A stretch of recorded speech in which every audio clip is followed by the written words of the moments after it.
you're about to make a presentation to somebody, do some research. Ask them to tell you their story before you start focusing on your own. I'm so excited for you because right now 30 minutes of magical content is waiting for you right now to uplift your public speaking skills by the art of storytelling. See it for yourself. And I'm working with people. The first story people want to hear from you is they need to get a sense of who you are and why you're here. And you may think they know who you are and why you're here. And they think they know who you are and why you're here. And the two stories don't match up a lot of the time. And so one of the things that I teach people is to start with, okay, what's the story these people may be telling themselves about me already? Instead of launching into what I want them to know, I need to have a good idea of, do they think I'm young, inexperienced, and, overly enthusiastic? If that's true, then just launching into your hero's story about how it doesn't balance that out. So I encourage people to look at the story they're telling, the audience is telling about you before you even stand up. And you may be able to use what I call the I know what you're thinking story. Say something like, well, I left my cheerleader pom-poms in high school. I've grown up since then. That's enough to tell a story that you're aware that, perhaps you could play a high school student in a TV show. But you're not that young anymore. And so we get so focused on what our great idea is that we forget that they've been sitting through great ideas, for hours now. What are they looking for? Yes, you need to have a great idea, but they're looking for someone who can be a leader and who people will want to trust with their loyalty and their effort. And so I think a lot of time people miss out on that. Wow. Wow, I think that's so powerful. Like two things you said. One is that you want to, with your story, you want to go in the unasked question, right? You basically say something that gives an answer to a question that that is in the mind of the audience, but they cannot ask you because you are talking to them. And the thing is that they would never ask you, even if you were going like this, because it's an implicit question. Mm-hmm. But we're fairly safe in assuming that everybody we talk to is like, is this a good person? Is she somebody that so that question's always there.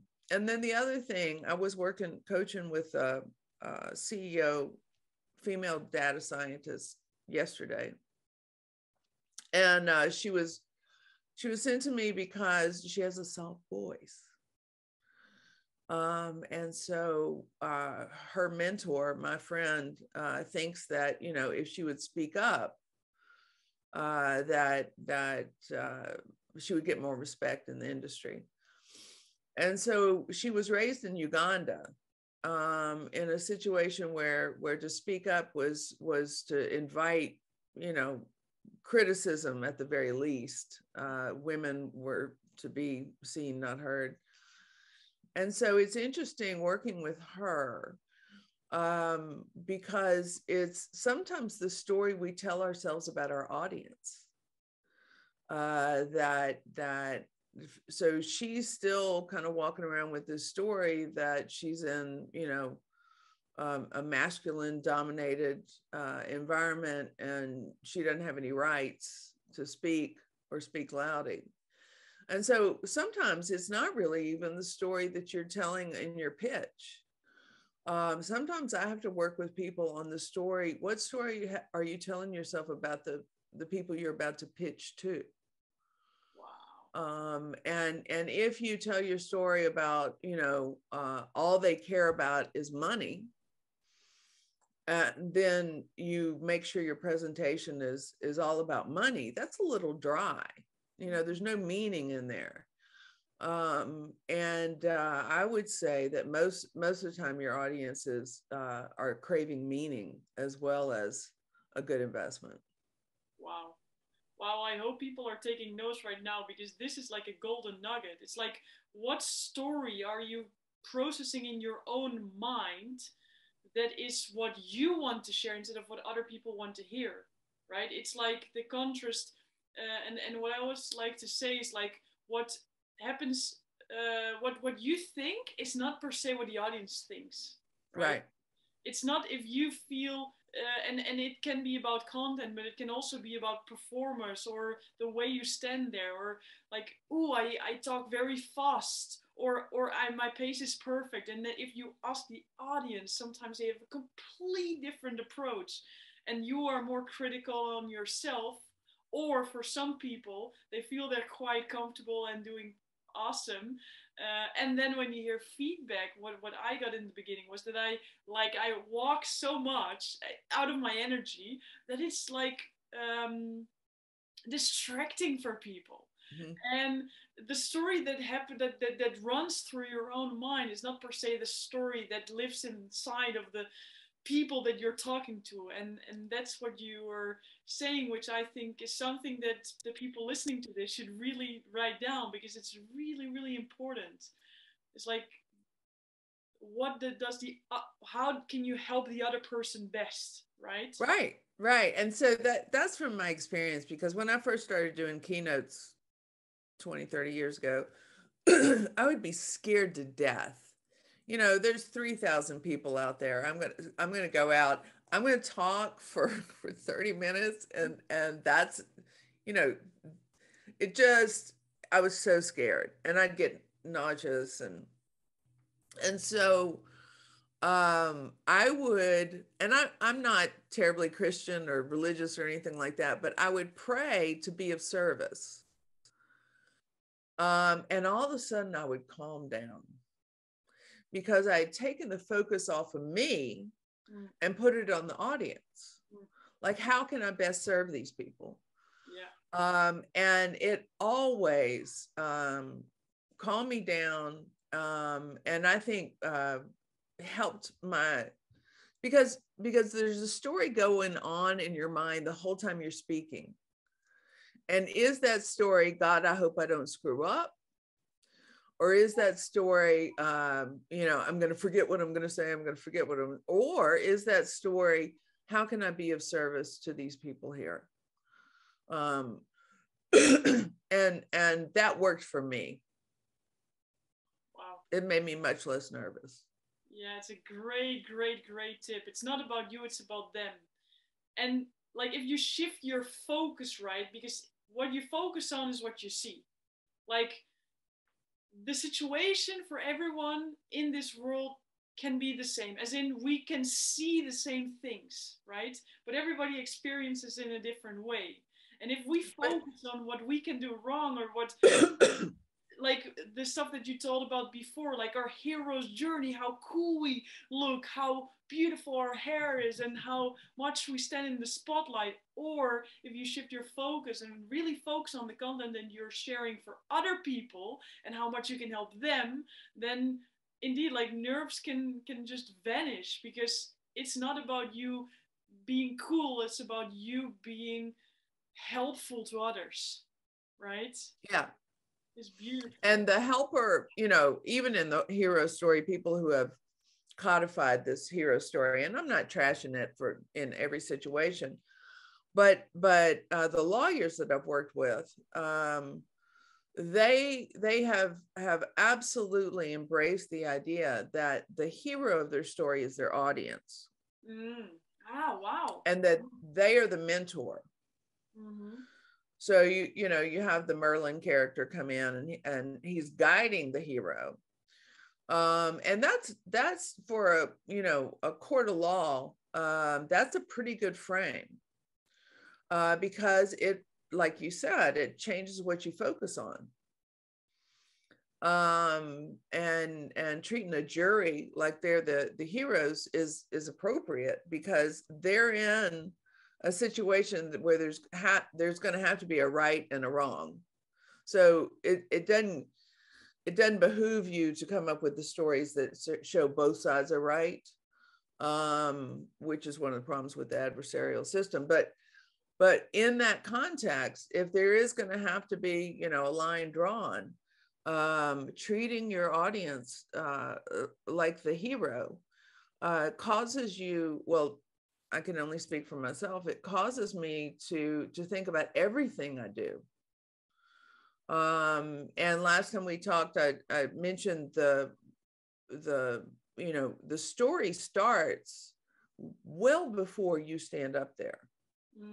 The story starts, and for these lawyers, a lot of them, the story starts when they're standing in a line at the security line, whether they stand in the long line with the regular people or whether they go through this privilege line. I remember lawyers talking about how they would never go through the privilege line because those are the jurors, you know, standing in line at the long line. And, you know, in the parking lot, if you come to a parking place at the same time as somebody else, let them have it. Because they could end up being in your audience when you go. So treat them like that you're there to serve, and they're much more likely to listen. Because a lot of people, you know, they're there. One of the phrases I'm not fond of is exploit opportunities, because I think it desensitizes to the real meaning of the word exploit. And so it's just a practice of mine to not use that framework, because it changes how I sound and what appeals I make and that sort of stuff. So anyway, everything that you have in your head matters. And the story you're telling, the story you tell yourself about your audience, the story they tell themselves about you before you, it's a lot more rich than just teaching someone, you know, how to do a killer story. Even that word killers, you know, is not my favorite. So when you were first introduced to story, what was like one of the most valuable things that you learned early on? Wow, about telling a story. Awesome question. I can add a bit of what you are saying, because what I find fascinating about what you say is that you can have a framework, okay? You can have a framework. And for some people, it's very beneficial because they're all over the place, and sometimes the point that they want to get across, it just like vanishes in the air because they're diving into rabbit holes that they don't know how they ended up with, but they also don't. I identify with that a lot. I'm a rabbit hole girl. Guilty as well. Guilty as well. Yeah. So when I started with these frameworks, and I come across the hero's journey, which is way too complex for me. I overanalyze a lot. When I have so many points, and then the story doesn't come through authentically, which for me is very important. Yes. And what I find very fascinating about what you are saying is that it's not only about what you're saying, but it's also about the story that you give without telling, if that makes any sense. So it's, and what I like to call it is just like comfortably improvising authentically, which for me means you can just tell what you want to say in a structured way that's maybe less complex than the hero's journey. I've got a 4-step framework that is more just super freaking simple, that you can always use and it will always works, but it's not that it gets too much pressure on your shoulders because you have to go through every single step. What's the 4 steps? The four steps. It's first you start to set a scene, because with every story you want to say, it's just what you said as well. You want to go into the mind of the audience, and if they don't know what the context is of the story that you're telling, you lose them. So you're giving them the props for the theater of their mind. Exactly. I love how you say that. Yeah, yeah, yeah. You literally say, okay, we're here and we're gonna go on this journey.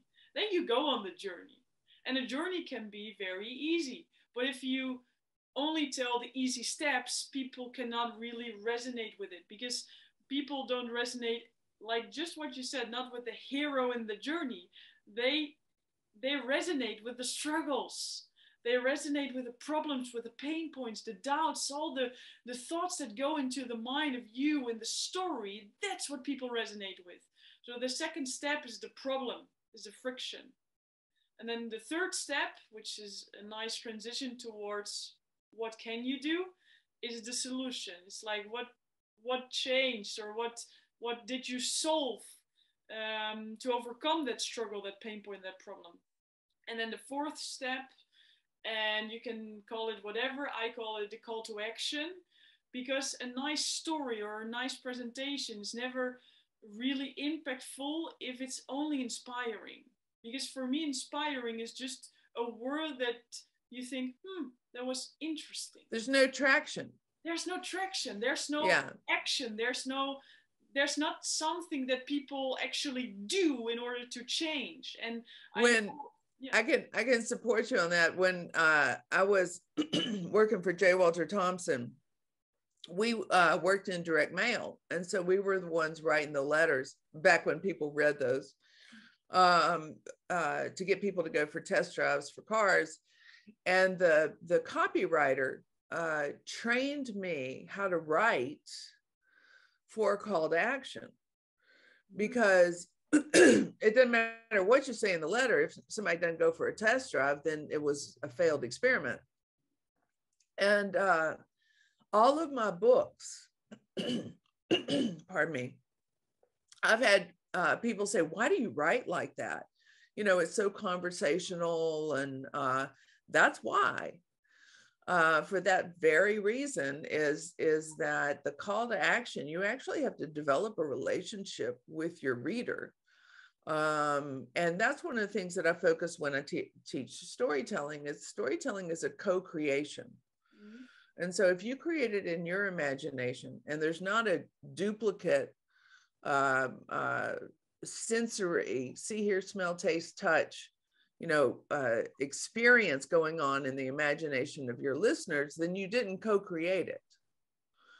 And so it's you can get all perfect with your story, but if you haven't tested it on live people, then we don't know what part of our hidden history that it's sharing. And we need to know that we're putting our best foot forward. So when I teach storytelling, I teach that you have to have a partner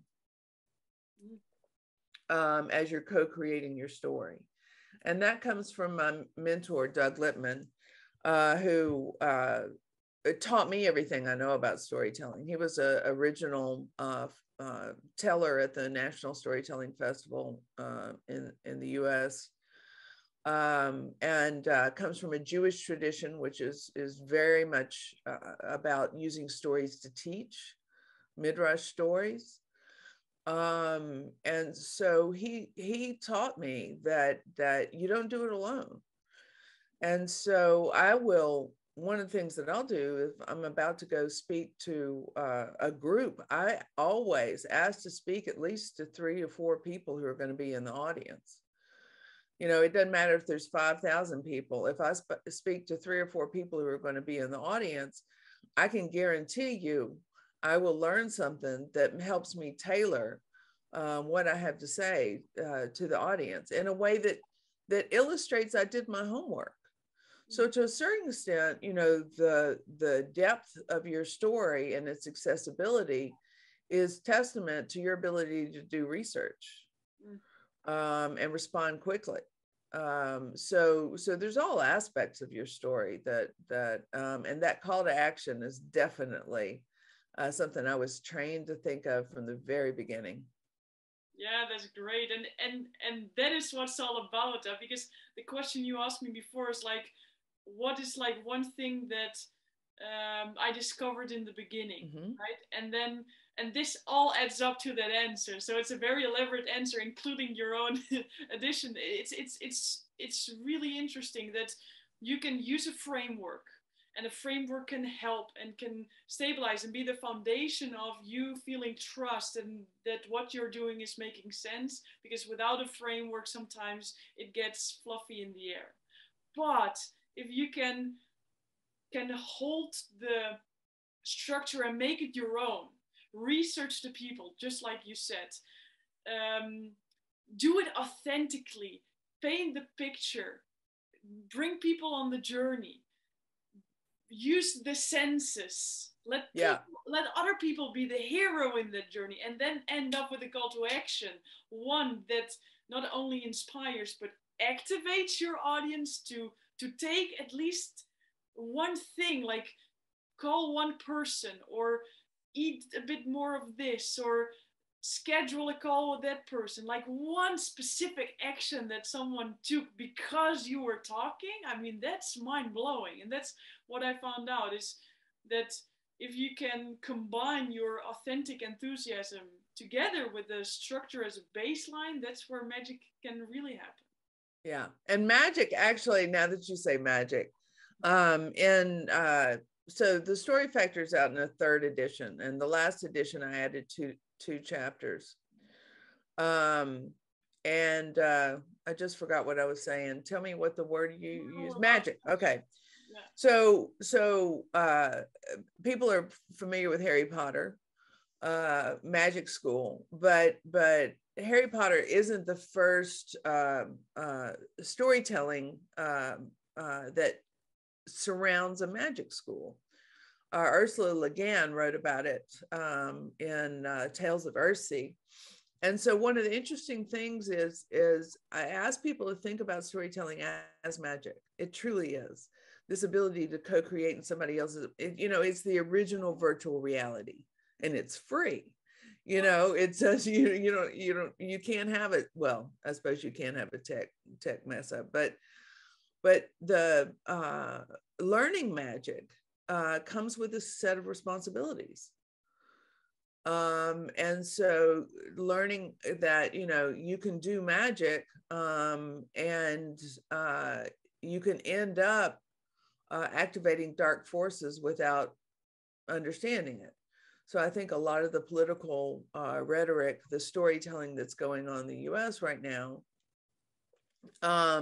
they didn't go to magic school, or if they did, they studied the dark arts. And so I like to look at storytelling as a form of magic. And in Ursula Le Guin's Earthsea Tales, in order for a student to be admitted into the magic school, they had to know their name. And everybody has a secret name, right?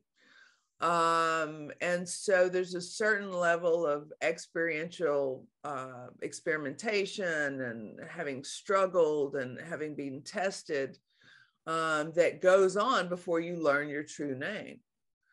And I just think it's a beautiful metaphor for those of us who want to use storytelling, is that it is magic. And we can weave a spell. One of my friends, who's an incredible storyteller, said, I remember the first time when I held the audience in my hand. And she said, she was standing and she goes, I had the audience right here in my hand. And I was like, ah! And I don't think that's a bad response. I mean, I think people get the guru disease, and they think that they're the all wise. They want to play the guru. That you should be worried if that's what's going on inside your head, because it's using magic is to be in service of equality, sustainability, and trust. And so that's, that's your real name. Wow. I love it. I love it in so many ways, because magic is sometimes something we cannot grasp, right? even if, like personally, I'm very addicted to watch magic trick auditions from world like auditionings. Like, Really? That's cool. it's super cool. Like if you can do magic tricks in such a profound way, in such an elegant way that other people really don't know how you do it, and they actually feel it's magical, is something we cannot completely grasp. And the analogy that you just made, the metaphor that you created about storytelling, it's sometimes something we cannot grasp. Like we are telling a story from our own life. And some people think about, okay, other people are not interested because it's about me. But that's the thing we cannot grasp sometimes. It's not telling a story about yourself or about your own experience that you're just pushing through. But if you do it in an elegant way and you use storytelling to do so, other people painting the picture inside their own brain, thinking about their own experience, creating new neurological pathways for themselves, which is not graspable. I love the yeah, it's magic. It really is magic.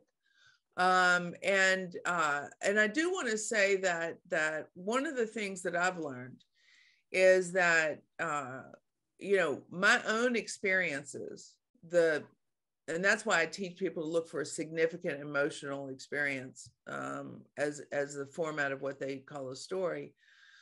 Those experiences that we have as human beings, there's a finite number of experiences of, there's the day that you wake up and think, I can't do this anymore. There's not a human being on earth who hasn't had that morning. They may have said, oh, well, yes, I can. And a lot of people just left.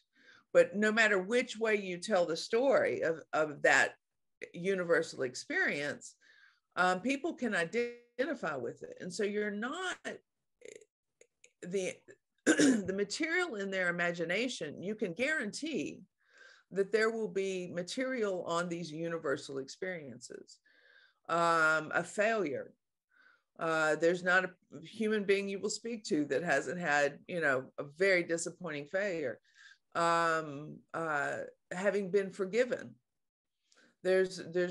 We've all been forgiven when we didn't deserve it. And having forgiven someone else, or at least being faced with that choice. And so when we look at this magic, there's certain spells, if you will, certain universal experiences that we know that other people will identify with. Now, it won't be 100% of the people because humans just aren't that consistent. So one of the things that I teach is that your story is going to work about 50 to 70% of the time. And that's great. That's magic. And the more you practice the story, the more likely that you'll be, successful. So yeah, and magicians are storytellers because what they're doing is they're taking your focus and directing it over here while they do this little thing over here. and one of the things that I think is important is the magician's goal is to surprise and delight. And so our stories, we can get caught up in, this is my story and by God, this is what I'm going to tell.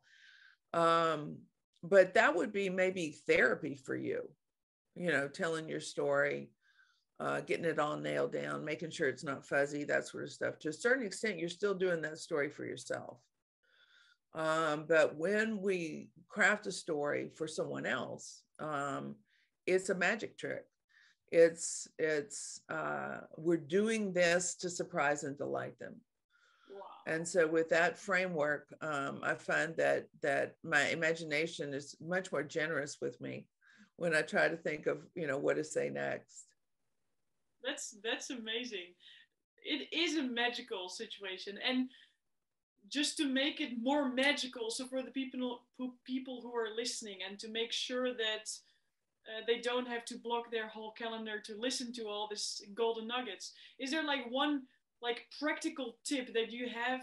Like if we were talking about call to action, like what would be a call to action for the people who are listening right now to move the needle forward? Because we've shared a lot of different thoughts about storytelling and how you can magically help people in the audience. We shared a bit about like how you can get rid of the nerves, right? To shift your focus. What would be one action that someone could take right now to move the needle forward for them?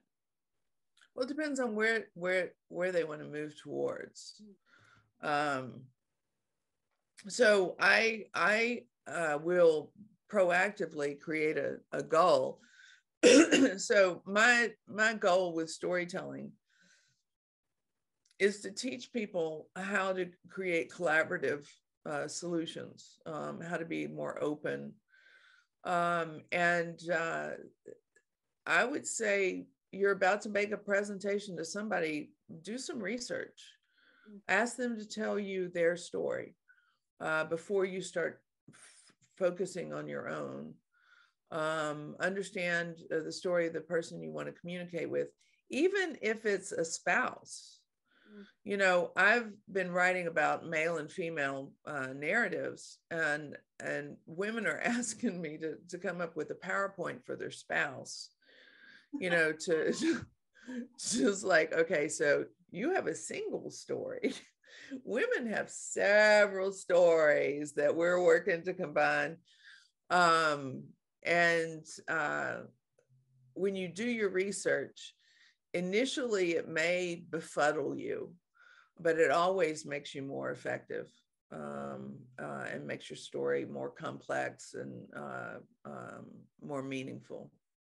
Wow, love it, love it. And I think it ties back like a lot of points that we discussed. It's like, do your research. It's not about you, it's about them. And every single element, from preparation to delivery to evaluation, everything comes back to that specific point, right? You're doing it for the other person. Great, great. Thank you. Thanks a lot for your time. All right. And in the description, we will put the description of your book as well. So if people want to read more about stuff that you said, they can just easily find it. So super. Okay, great. Thank you. Mm-hmm. I said to you, it was going to be magical. Wasn't I right? I'm super curious what the most magical moment was for you. So put that in the comments. Make sure you like the video and subscribe to the channel, because there's way more magical stuff to come. Keep posted!